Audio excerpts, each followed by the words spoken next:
네, 8월 6일입니다. 제가 저기 가장 마지막 저기 시황 영상에서 이렇게 만약에 여기 주식이 한 파동을 더 빠지면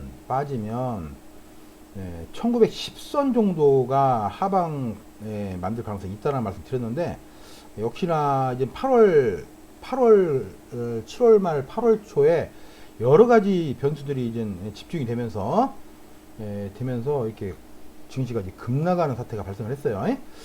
결론적으로 어디쯤 가야 이게 우리나라 증시가 이제 쉽게 말해서 밸류에이션이 좀 안정화가 될 거냐. 뭐 일단 우리가 아주 옛날부터 보면요. 어서 오십시오. 아주 옛날부터 보면 IMF 때 늘 폭락은요. 그동안 우리 대한민국의 역사를 놓고 보면 늘 폭락은 기회였어요. 기회. 늘 폭락은. 예를 들면 요때의 IMF 때의 그 폭락 사태, 그때 지수가 250까지 빠졌죠. 1200 갔다가, 이때가 결국은 기회였고, 요때가 2000년도 초반에 그 이른바 신용카드 채권, LG 신용카드가 망하면서, 여러 가지 신용카드 부실로 인한 신용버블 문제가 또 한 번의 기회였고, 2008년도 리먼브러 사태, 2009년도에 890까지 증권시장이 뭐 대폭락을 했었죠. 또 결국은 또 그때가 기회였어요.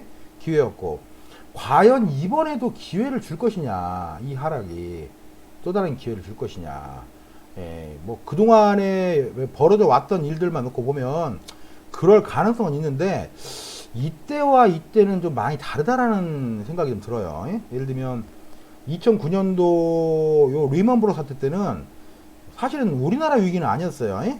국내 위기가 아닌 미국의 위기에서 시작된 금융위기였고, 주력 산업이었던 조선업종, 조선이 그 당시만 해도 뭐 쌩쌩했고, 그 다음에 반도체를 중심으로 한 우리나라 이른바 반도체, 그 다음에 자동차, 이런 반도체 자동차가 굉장히 그때도 탄탄했기 때문에 빠른 회복세를 보였어요. 근데 이번에 오는 이 위기가 과연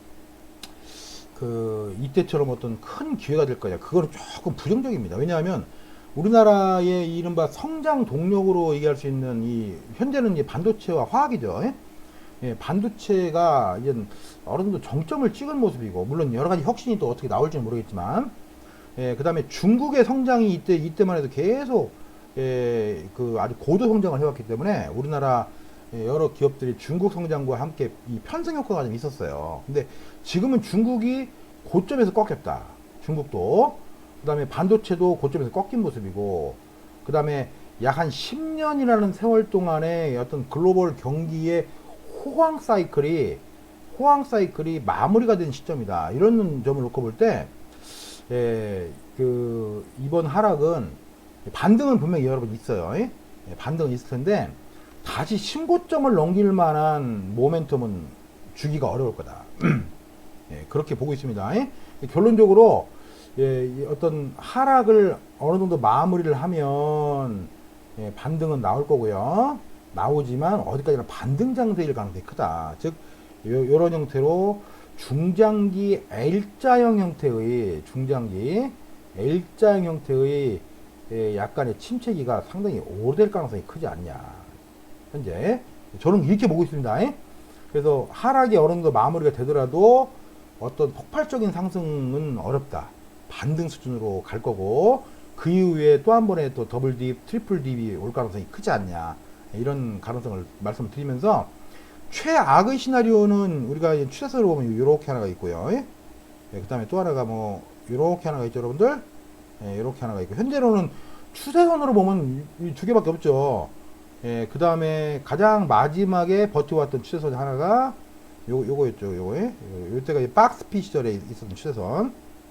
요게 이제 브레이크 아웃 현재 된 상태고, 현재 추세선으로 보면 이렇습니다. 상단을 연결한 추세선은 현재는 특별하게 어떤 지지가 없어요. 요렇게. 요게 하나가 이제 하나의 어떤 밴드 같은 역할을 하고, 요것도 하나의 의미는 있어요. 보면 요렇게. 여기서 이제 저항, 지지. 그래서 하여튼 이 법이 어딘가가 지지 역할을 분명히 할 거라고 봐지고, 일단 추세선은 그렇고요. 피보나치 되돌림 관점으로 한번 보면, 가장 마지막 큰 저점이 리먼 사태니까, 리먼 사태 이후로 이렇게 보면 제가 추세선은 지저분하니까 지울게요.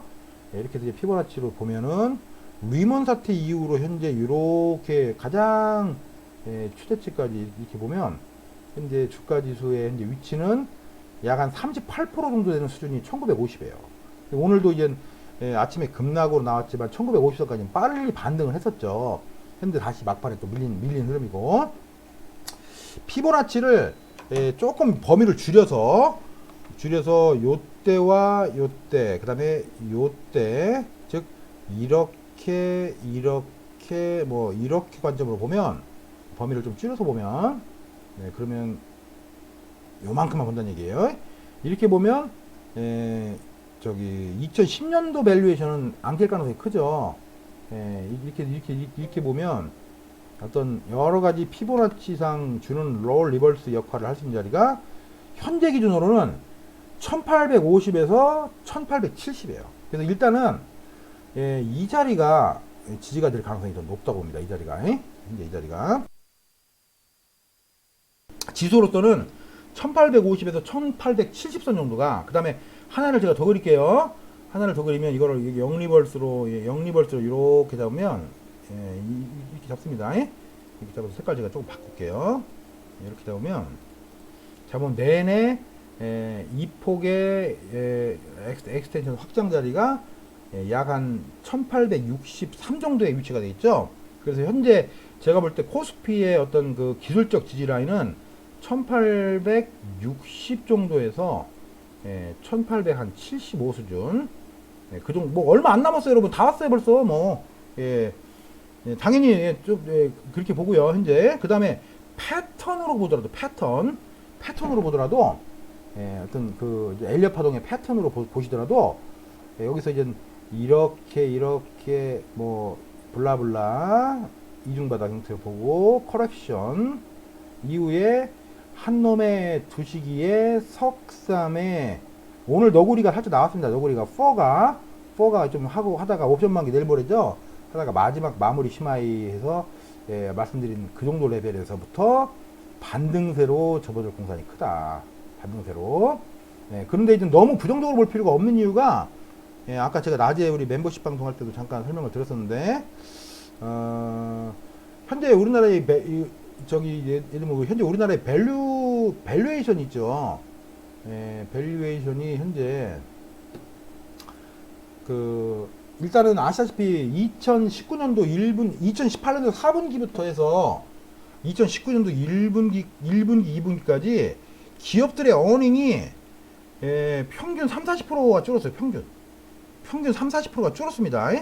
그래서 우리가 이 거래소의 KRX를 가지고 주식시장의 주가지수 통계치를 보면 일단은 이 순자산 대비요, PBR, 순자산 대비 현재 주식시장의 시가총액을 나타내는 PBR 관점을 보시면 이게 같은 건가요? 이거 아니네. 통계에서 지수에서 이거 잘못 눌렀네. 통계에서 지수에서 주가지수 PBR 이렇게 보시면 여기죠. 이렇게 보시면 자 10년간 장기로 보실게요. 10년간 먼틀리로 해서 2009년도 리먼 사태 이후로 현재까지 8월까지의 현재 우리가 이거를 코스피 계열로 해서 이거 장기 펄을 보시면 보셔봐요. 이게 좀 조금 그림이 안 좋으니까 이렇게 제가 크게 볼게요. 코스피 전체요. 코스피 200까지만 보면 자 제가 쭉 2009년도 리먼 브러스 사태가 정점이던 때예요. 2008년도 말에 리먼 사태가 발생을 했고 우리나라 주가 지수가 2009년 2월에 최저점을 찍었습니다. 그때가 890을 찍었어요. 그때의 코스피 PBR이 0.97이었어요. 0.97. 코스피 200 PBR이 1.0. 2월이 저점입니다. 2월이. 그래서 그때가 8.9입니다. 코스피 PBR이. 우리나라 종합주가지수가 그때가 890을 찍을 때입니다. 90을. 그때가 PBR이 8.9인데 엄청나. 그리고 나서 쭉 그냥 주가가 올라와서 2017년도가 고점을 찍었죠. 2017년도에 삼성전자가 그때 워낙 세게 활약을 해가지고 삼성전자를 중심으로 해서 종합주가지수가 2600을 찍을 때도 우리나라 퍼가 PBR이 참 순자산 대비 주가지수 수준이 1.1에서 1.15밖에 안 갔어요. 그리고 나서 주가가 지금 현재 1900선까지 밀린 상태에서 가장 가장 최근 밸류에이션이 PBR이 0.85죠. 0.8. 아마 지금 2019년도 8월 기준이면 아마 이거 0.8 초반이거나 0.7대 후반일 겁니다. 아직 정확하게 집계가 안 나왔지만 따라서 충분한 밸류에이션 매력은 있다. 현재 요때 리먼 브러 사태가 정점일 때가 주가가 최바닥일 때가 0.89였어요. 그러니까 즉 무슨 얘기냐면 지금이 그 당시 종합주가지수 891대하고 현재 우리나라 종합주가지수가 만약에 제가 말씀드린 대로 1870까지 만약에 빠진다면 이때나 밸류에이션은 쌤쌤이라는 얘기예요. 쌤쌤. 지수는 그만큼 10년이나 세월 동안 우리나라 기업들이 많은 성장을 했기 때문에 지수는 1870이니까 되게 높아 보이지만 회사의 순자산 가치를 기준으로 한 PBR을 놓고 보면 거의 리먼 브러 사태하고 거의 동일하다는 얘기입니다. 따라서 반등은 온다는 얘기예요. 머지않아 반등 옵니다. 퍼도 한번 볼게요. 퍼. 주가 수익 배율이요. 순자산 대비해서 현재 주가가 몇 프로를 해당하는지 월별로 코스피로 해서 2009년도 1월부터 해서 조회를 해볼게요. 퍼도 현재 코스피 200만 보면 되니까 자 퍼도 현재요. 리먼 브러 사태 때 얼마였어요, 여러분들? 그때는 2월달이니까 8.4까지 빠졌었죠. 퍼가. 퍼 8.4에 PBR 0.89 그 정도였고 그 다음에 그 뒤로 퍼가 무지하게 높아졌죠. 우리나라가. 이거 살짝 넓힐게요. 여기를. 퍼가 높아지다가 쭉 코스피 퍼가 쭉 가다가 주가가 가장 정점이던 시절이 얼마였어요, 여러분? 2017년도였죠? 2017년도에 한 15 정도 기록했어요. 15. 15, 14, 15. 그 정도의 주가 수익 배율을 기록하다가 현재는 코스피가 얼마입니까? 아마 지금 7월 달은 11 정도 나오는데 아마 이거 지금 10 아래일 거예요. 10 아래일 겁니다. 현재 10 아래일 거고 코스피 200 기준으로 보면 뭐 더 아래일 거고 현재 8월 달에 주가가 지금 워낙 빨리 급락했잖아요. 결론적으로 제가 드리는 말씀은 일단 밸류에이션으로 놓고 보면 충분히 싼 영역, 가격이 저렴한 영역에 현재 도달을 하고 있다. 따라서 우량주들은 큰 문제가 없다고 저는 봐요. 반등을 분명히 머지않아 세게 할 거라고 보고 제가 여러분들 연초부터 말씀드렸던 게 뭐예요, 여러분들? 바이오 사면 뒤진다. 작년부터. 그 다음에 바이오가 이번 하락을 주도할 것이라는 말씀을 계속 드렸었죠. 그러면서 제가 의약품 지수를 말씀드렸어요. 이게 제가 여러분 네모칸 쳐놓은 게 뭐 우리 회원님들 다 아시겠지만 언제 해놓은 거야? 요때 해놓은 거야? 요때부터 말씀드려요. 요때 2009년 초반부터 바이오 지수가 7100까지 빠져야 된다. 지금 뭐 여러분 머지 않았죠?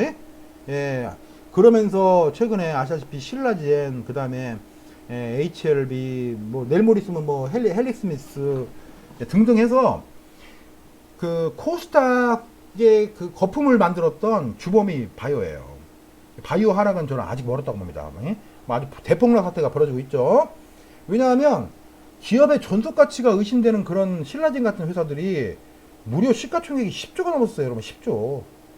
매출 몇백억도 매출이 거의 꽝이죠. 매년 거의 500억, 1000억씩 까먹는데 그 500억, 1000억 까먹는 과정도 그 내부를 살펴보면 과도한 인건비 지급, 예를 들면 뭐 임원들 그런 애들이 1년에 뭐 몇십억씩 가져간 거 아니에요? 아마 신라젠 문제는 머지않아 큰 어떤 대형 사건으로 아마 수사받을 겁니다. 사기로. 지금은 아직은 뭐 조용조용한데 대형 아마 게이트로 아마 벌어질 가능성이 저는 크다고 봐요. 나중에 그건 뭐 지켜보고요. 어쨌든 이 바이오를 중심으로 한 이 폭락 사태가 더 이어질 거고요. 특히나 코스닥 쪽은요. 제가 지금 코스피 설명을 아까 드렸고 코스닥 쪽은 참혹해요. 제가 이제 우리 회원님들한테 코스닥은 요때 한 600, 요 무렵일 때, 여기 510 정도까지 빠질 가능성이 크다. 이게 리먼 브러 사태 이후로 코스닥이, 리먼 사태 이후로, 어마어마하게 올렸죠. 코스닥이 대부분. 특히 이거를 올린 대부분이 바이오예요, 바이오. 바이오가 거품이 꺼지기 시작하면서 대폭락 사태가 오는 건데, 아마 코스닥은 500, 여기 지금 말씀드린 510 라인 와야 그래야만이 일부분 반등이 아마 나올 거라고 봅니다. 코스닥은요. 그래서 코스닥은 별로 지수로서 영향력이 없는 이유가, 코스피는 아까 이 PBR 같은 경우가 지금 0.8대고 하지만 얘들은 말도 안 돼요. 밸류에이션이 뭐 대충 여기 뭐 이런 데로 보더라도 아주 그냥 밸류에이션이 말도 안 됩니다. 그러니까 기업 가치에 비해서 주가가 뭐 말도 안 되는 평가야. 이렇게 주가가 폭락해서 8월 5일자 기준으로도 코스닥이 퍼가 48이야. 코스피는 지금 0.82네요. 0.8이면 거의 사상 최저치고, 10년 그 리만 사태 이후로 거의 최저치고, 코스닥은 여전히 PBR 대비 1.43이야. 그러니까 코스닥 종목들은 아직도 거품이 덕지덕지한 종목들이 많기 때문에 많이 내렸다고 해서 사면 안 됩니다. 특히나 바이오는 아직도 끝장을 더 봐야 되는 흐름이라는 얘기입니다. 따라서 이제 정리해보면, 코스닥은 500 지수가 510선 정도까지 빠져야 된다. 더 남았다. 그 다음에 코스피는 현재 기준으로는 아까 말씀드린 1860선에서 1875선 정도에서 반등 시작을 할 거란 얘기고요. 그럼 반등하면 어디까지 갈 거냐? 반등하면 이게 저점이 어딜지 모르겠는데, 대충 1870 정도를 제가 저점으로 본다면, 만약에 한 1870 정도를 제가 저점 그린다면, 만약에 지수가 그 정도를 찍고 올라가면 2050까지 2050 수준까지가 일단은 1차 반등 목표로 가집니다. 그러니까 만약에 대충 1850선부터 해서 2050 수준까지 한 200포인트 정도가 올라갈 폭이 있다는 얘기예요. 따라서 현금 비중을 제가 여러분들한테, 우리 회원님들한테 5월, 6월, 7월 현금 비중을 계속 강조드렸어요. 현금화 시켜야 된다. 근데 생각만큼은 현금화를 많이 못 시켰어요. 왜냐하면 종목들이 비리비리한 종목들이 많아가지고, 주가 흐름들이 비리비리한 종목들이 꽤 있어가지고 많이 시켰지만 조금 미흡했어요. 그 과정에서도 어쨌든 현금 비중이 좀 차 있는 분들은 제가 오늘 아까 우리 멤버십 방송에서 1순위 종목들 다 단가 새로 만들어 드렸어요. 1순위 종목들은 적극 매수할 겁니다. 왜? 말씀드린 대로 다시 반등장이 온다니까요. 오기 때문에 1850에 하여튼 1860 수준 정도에서 강력하지는 않겠지만 어쨌든 뭐 하여튼 2050 수준까지의 반등, 그리고 또 한 번의 쌍바닥, 그리고 한 차례의 반등, 2010 수준까지, 2100 수준까지 반등, 이런 형태의 반등 양태를 현재 보고 있어요. 이 과정이 아마 8월 중순부터 해가지고 뭐 한 10월까지 그렇게 빠른 흐름은 아닐 거라고 봅니다. 왜? 빨리 뭔가 전환되기에는 전 세계의 어떤 여러 가지 투자 환경들이 좋지가 않아요. 예를 들면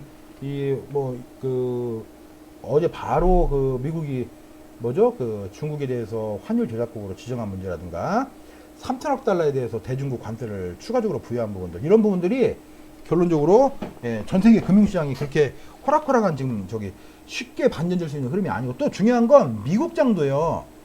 미국 시장도 고점에서 셀러프가 나왔어요. 오늘 아침까지 굉장히 강하게 나왔죠. 미국장도 제가 여러분들한테 인버스 사라고 말씀 많이 드려서 우리 회원님들 인버스 많이 샀습니다. 그래서 이제 그 나스닥 지수 같은 경우도 결론적으로 10년간의 이 강력한 반등 사이클이 거의 일단 마무리입니다. 물론 더 갈지는 모르겠는데 이제 더 이상 쉽게는 못 갑니다. 너무 많이 올랐어요. 미국 지수가. 밸류에이션도 뭐 무지하게 높고, 그 다음에 팡으로 대표됐던 이 대부분 주식들이 엄청난 고점을 찍었고, 또 무역 이슈가 더욱더 본격화되고 하면서 중국향 수출품들이 당연히 매출에 상당한 차질을 빚죠. 예를 들면 대표적으로 애플 같은 경우도 차질을 꽤 빚게 돼 있어요. 어제 애플이 5% 이상의 그 고점에서 하락이 나왔죠. 그래서 이제 빵으로 대표되는 이 기술주들의 랠리가 마무리됐다라고 보고 있고요.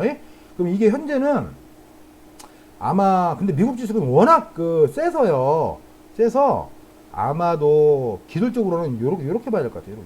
이렇게 보면 아마 지난번에 이 자리 있죠. 지금 236자리는 좀 못 왔는데, 이 추세 라인을 살짝 건드리는 수준? 살짝 건드리는 수준? 나스닥 지수 같은 경우는 이제 여기서부터 이제 한 달 정도, 미국 쪽은 폭락은 안 해요, 여러분. 워낙 돈들이 여전히 미국을 중심으로 모이기 때문에 어제 오늘 조금 하락이 셌지만, 금방 폭락 안 합니다. 라이크 히어 여기처럼 갈 겁니다. 이게 한 3개월 걸렸어요, 여러분. 이게 3개월. 한 3개월 걸렸기 때문에 아래랑고기 하면서 아마 한 6,500 수준까지는 나스닥 지수가 조정을 뭐 하락이라기보다는 조정이죠. 그럴 가능성이 크다. S&P 지수도 마찬가지입니다. S&P 500 지수도 비슷한 맥락에서 아마 이렇게 해서 요 추세선 자리 얘도 아마도 이렇게 보면 얘도 S&P 500 수준 500도 아마 한 2,400에서 2,500 수준 이 정도. 이 추세를 쉽게는 안 깰 겁니다. 워낙 장기 추세라. 그래서 얘도 이제 블라블라 한 몇 개월간 해가지고 2,400 수준까지 일단 조정 이후에 다시 반등 장세. 현재 그렇게 보고 있어요. 그래서 일단 미국 증시가 고점에서 일단 내려오기 시작했고, 중국의 성장률이 꺾이고, 오늘 이른바 포치 세븐이라는 포치라는 7을 깼다라는 의미죠. 포치.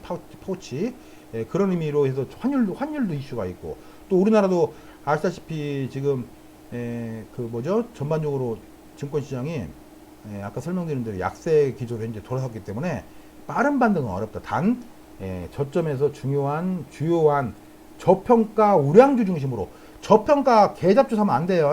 저평가 우량주 중심으로 하면 충분한 반등 장세를 볼 수가 있다. 이런 의견을 오늘 말씀을 드리면서 1860선 정도를 잘 기다려 보기를 바랍니다. 그런 의견으로 시황 설명을 드렸습니다.